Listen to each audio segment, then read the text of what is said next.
प्रधानमंत्री नरेंद्र मोदी ने video conferencing के जरिए एसोसिएशन ऑफ इंडियन यूनिवर्सिटीज की 95वीं वार्षिक बैठक और उप कुलपतियों के नेशनल सेमिनार को संबोधित किया।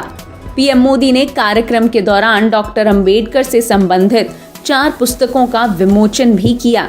इस कार्यक्रम में गुजरात के राज्यपाल और मुख्यमंत्री तथा केंद्रीय शिक्षा मंत्री भी मौजूद रहे। इस कार्यक्रम का आयोजन अहमदाबाद स्थित डॉक्टर BR अम्बेडकर मुक्त विश्वविद्यालय ने किया है। पीएम मोदी ने उप कुलपतियों के नेशनल सेमिनार को संबोधित करते हुए कहा, शिक्षकों को छात्रों के लिए 3 प्रश्नों का पता लगाना चाहिए। वे क्या करने में सक्षम हैं, वे अधिक समर्थन के साथ क्या हासिल कर सकते हैं और वे क्या करना चाहते हैं। इतने संघर्षों के बाद भी बाबा साहब जिस ऊंचाई पर पहुंचे वो हम सभी के लिए बहुत बड़ी प्रेरणा है। बाबा साहब आम्बेडकर हमें जो मार्ग दिखा कर गए हैं उस पर देश निरंतर चले, इसकी जिम्मेदारी हमारी शिक्षा व्यवस्था पर, हमारे विश्वविद्यालयों पर हमेशा रही है। और जब प्रश्न एक राष्ट्र के रूप में साझा लक्ष्यों का हो, साझा प्रयासों का हो, तो सामूहिक प्रयास ही सिद्धि का माध्यम बनते हैं। इसलिए मैं समझता हूं इसमें एसोसिएशन ऑफ इंडियन यूनिवर्सिटीज की भूमिका महत्वपूर्ण हो जाती है।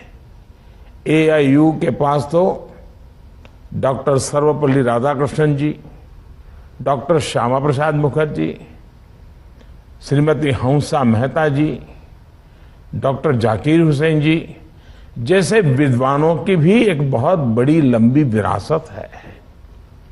डॉक्टर राधाकृष्णन जी कहते थे, the end product of education should be a free creative man who can battle against historical circumstances and adversities of nature.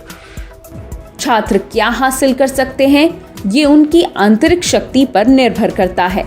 देश में उच्च शिक्षा की मुख्य और शीर्ष संस्था भारतीय विश्वविद्यालयों का संघ इस वर्ष 14 से 15 अप्रैल को अपने 95वें वार्षिक सम्मेलन का आयोजन कर रहा है। इस दौरान AIU को अपनी पिछले साल की उपलब्धियों को दर्शाने का मौका मिलेगा। इसी के साथ ही अपने वित्तीय विवरण और आगामी वर्ष के लिए गतिविधियों की योजना के बारे में भी जानकारी दी जाएगी। इस सम्मेलन के दौरान ही कुलपतियों की एक राष्ट्रीय संगोष्ठी भी होगी, जिसका विषय भारत में उच्च शिक्षा में बदलाव लाने के लिए राष्ट्रीय शिक्षा नीति 2020 को लागू करना है।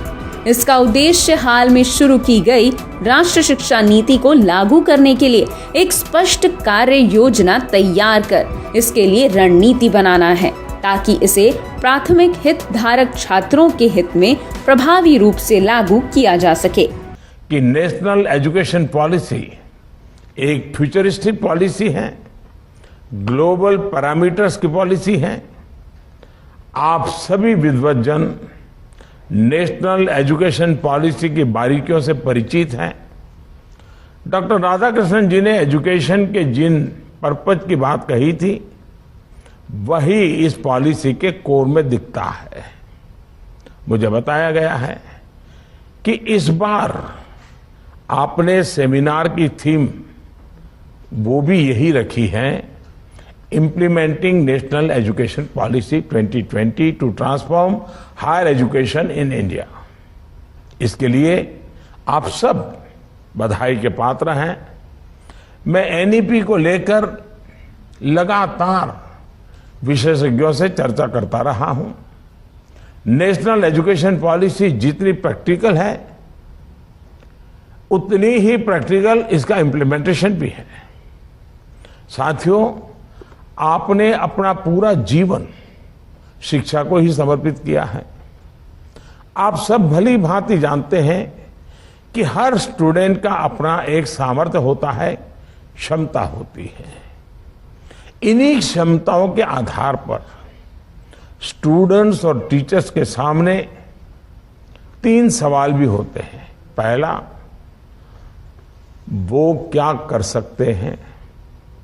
दूसरा, अगर उन्हें सिखाया जाए तो वो क्या कर सकते हैं। और तीसरा, वो क्या करना चाहते हैं। एक स्टूडेंट क्या कर सकता है, ये उसकी इनर स्ट्रेंथ है।